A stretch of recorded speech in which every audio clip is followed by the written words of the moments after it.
After finishing my meal at my sister's restaurant, I was about to leave when the manager called out, "Sir, you haven't paid your bill yet." I looked at the unfamiliar face, thinking he must be new and didn't recognize me. So I politely explained, "Just put it on your boss's tab. She knows about it." The male manager gave me a dismissive glance. "Sir, this is a 3-Michelin-star restaurant. We never allow tabs." He finished speaking, then handed me a printed bill. I glanced down at it. A single meal, $500,000. Glow-up cutlery maintenance fee, $30,000. Exclusive air purification fee, $50,000. VIP emotional appeasement service fee, $100,000. And a bunch of other ridiculous charges. I had no idea my sister ran such a rip-off joint. I let out a sarcastic laugh. "I'm Adrian Hayes, Miss Hayes' brother. If there's an issue, she can come home and talk to me." But he wouldn't back down. "If you can't afford it, just say so. Don't try to piggyback on Miss Hayes' name. I've seen plenty of pretty boys trying to sponge off women." I texted my assistant, "Tell my sister, either fire this guy or I'm pulling all my investments." "Sir, stop wasting everyone's time. Just pay." His tone was smug and cutting, as if he'd already labeled me a scoundrel trying to climb the ladder on a woman's coattails. Several curious glances were already turning my way. I frowned, not wanting to waste time on such a ridiculous matter.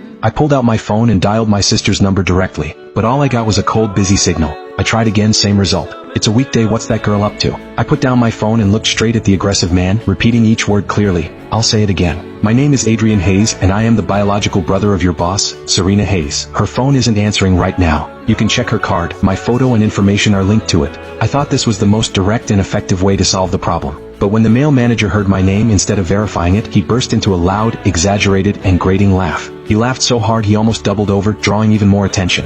Then, he suddenly leaned in close, lowering his voice to a whisper only we could hear. "Still pretending? I've seen your face in Serena's photo album 1,000 times. You're that persistent creep who always tries to interfere with our lives. And now you have the nerve to show up at her restaurant and put your tab on her? Who do you think you are?" I froze for a second, then glanced at his name tag, Brendan Miller. An overwhelming sense of exasperation washed over me. Serena's boyfriend, the one she'd been so secretive about, the one she wouldn't even let me see a single photo of. It turned out to be this foolish, venomous man right in front of me. How could her taste be this bad? It dawned on me then, today's $500,000 exorbitant bill wasn't a misunderstanding at all. It was a premeditated humiliation. Before I could even speak, he'd completely lost his patience. "If this gentleman insists on dining and dashing, we'll have to restrain him until the police arrive." He waved his hand, and 2 burly security guards who had been standing nearby immediately stepped forward. They were 2 well-trained strongmen. 2 fists against 4 hands, my resistance was quickly subdued, and my arms were twisted tightly behind my back. I struggled violently but couldn't break free from their professional hold. They ignored my furious gaze and the frightened looks of the other guests, roughly dragging me towards the back kitchen. Then, I was violently shoved into the storeroom in the back, reeking of disinfectant and stale, greasy slop.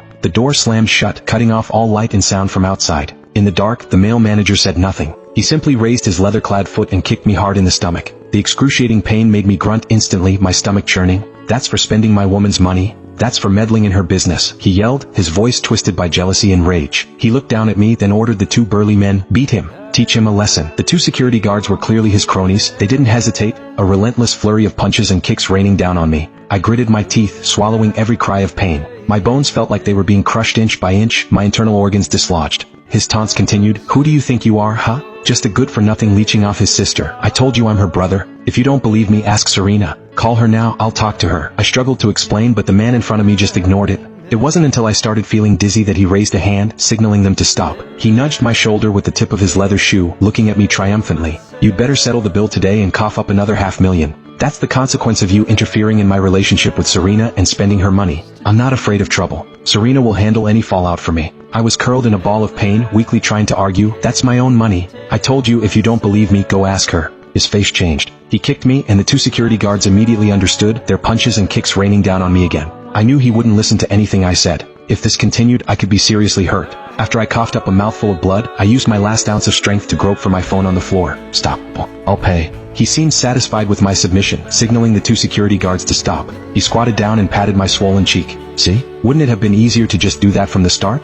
You chose the hard way. $2 million, not a cent less." I lay sprawled on the cold floor, gasping for breath, my lungs burning. I ignored him and dialed my friend Leo Rodriguez's number. The phone was answered quickly. "Leo, bring $2 million to my sister's restaurant. I need it now." Leo on the other end paused, then sensed something was wrong. "Adrian? What's wrong, man? Your voice sounds..." "Don't ask. Just hurry." I cut him off and hung up. Brendan's eyes instantly lit up at the mention of $2 million. A greedy glint flashed in them. He probably thought I was beaten into submission, offering more money to beg for mercy. The triumph on his face was now impossible to hide. Smart move. Leo's speed was astonishing. Soon, the storeroom door was violently shoved open from the outside. Leo, accompanied by 2 bodyguards, strode in quickly. He was shocked to see the blood on my mouth, my disheveled clothes, and my pathetic posture propped up on the floor. He rushed over to help me up. I shook my head, subtly signaling him to stay silent, then took the bank card he handed me with the pin attached and tossed it to the man. The man took the card and didn't bother me further, waving his hand. If that's a fake card, I have countless ways to find you. Get lost. Enduring the excruciating pain throughout my body, I limped out of that sickening place, leaning on Leo's arm. When we reached the entrance, I thanked Leo. Thanks, buddy. I'll get this sorted and pay you back quickly. He looked at me worriedly. Don't worry about the money, it's nothing. But what happened to you? I sneered. My sister found herself a fine boyfriend. I guess I have a score to settle with her. I pulled out my phone and found the number for the restaurant's assistant general manager, Mr. Peterson. Mr. Peterson was the restaurant's actual manager, someone I had personally recruited, and he was quite loyal to me. The call connected. I wasted no words, my voice devoid of emotion. You have 10 minutes to fire a manager named Brendan Miller. Otherwise, Hayes Enterprises will withdraw all investment from the restaurant, every last cent. Mr. Peterson on the other end was scared shitless the moment he heard my voice. He must have heard the weakness and the unusual edge in my voice, as he agreed in quick, terrified succession, not even daring to ask why. I hung up the phone and, without a moment's pause, told Leo to take me straight to the police station. With the clearest, calmest logic, I recounted everything that had just happened to the officer who assisted me. After giving a detailed statement at the police station, I went to the hospital for an injury assessment. I held that thin report in my hand, and the fury of betrayal, as if fueled by hot oil, burned hotter and fiercer within me. I needed an explanation. I needed Serena Hayes to give me an explanation herself. My assistant found out Serena was at her villa. My driver and bodyguards arrived, and we headed straight for Serena's place. That villa was also a gift from me. However, when I arrived, I was greeted by blaring heavy metal music, and the raucous sounds of men and women echoing through the doors and windows. She was throwing a party. No wonder she hadn't answered my calls. The villa's main door was ajar, and on a strange impulse, I didn't push it open immediately. Soon I heard a familiar male voice. It was Brendan Miller. He was pouring out his story to everyone, painting himself as a poor, helpless victim, bullied by an arrogant third-party Amy, who then had the audacity to turn the tables and accuse him. I just asked him to pay the bill, and he threw $2 million in my face, then found people to get me fired. Serena, he's gone too far. He doesn't respect you at all. He just wants to humiliate me. He just wants us to break up. Inside, Serena's circle of friends, mostly hangers-on and troublemakers, echoed his outrage. Serena, in turn, was loudly comforting Brendan in her arms, her voice full of tenderness and indulgence.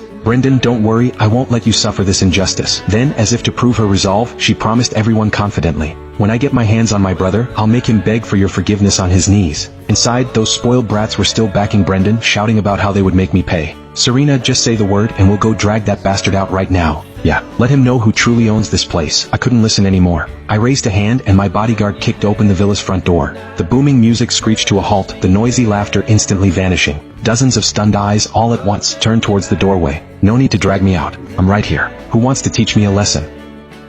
How to read part 2. Type the lower left corner of the video. Download it. Search my code to follow.